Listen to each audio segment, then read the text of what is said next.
Wise men say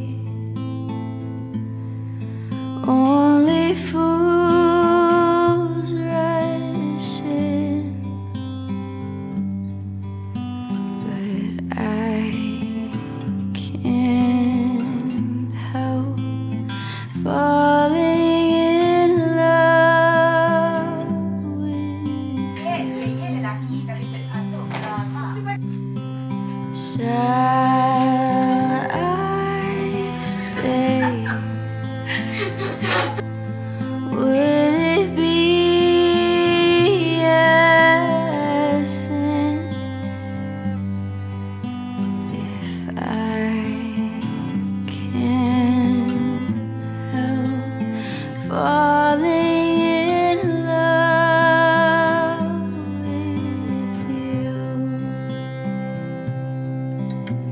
Like a river flows surely to the sea, darling, so it goes. Some things are meant to be.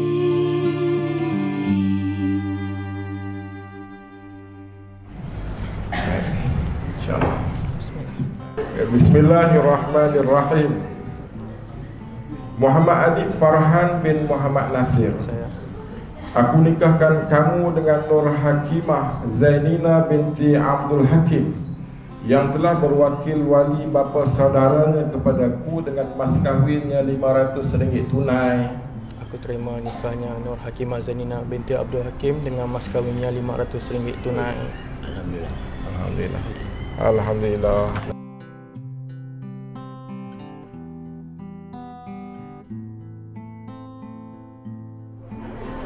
Assalamualaikum Ayung, Adik. Umi ucapkan tahniah. Alhamdulillah dah selesai pun majlis pernikahan ni Ayung dan Adik.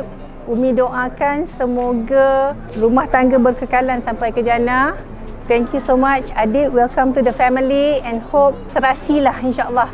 Ya, Adik dengan Ayung dan juga Dayah dengan Izham insya-Allah.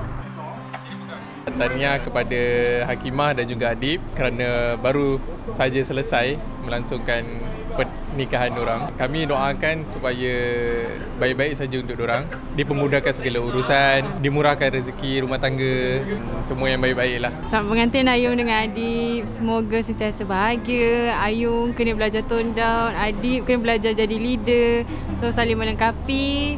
InsyaAllah nanti rumah tangga bahagia, sama-sama kena bersabar. Learn it the hard way, but that's how life is, okay. Kalau untuk advice, mungkin kita orang yang dah senior ni. Yang senior 4 bulan ni. Senior 4 bulan ni. Dengar. So, untuk suami, jalankan tanggungjawab sehabis baik. Even though kita tak mampu nak provide semua lagi untuk awal-awal, but try the best. Untuk Ayung pula, inilah hormat suami anda. Itu saja. InsyaAllah. Samalah tu. Copy paste. Okey, itu je. Selamat pengantin baru.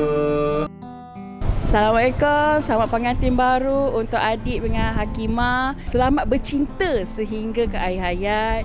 Bahagia selamanya, dikurniakan anak-anak yang soleh-solehah dan dilimpahkan rezeki yang berparuah.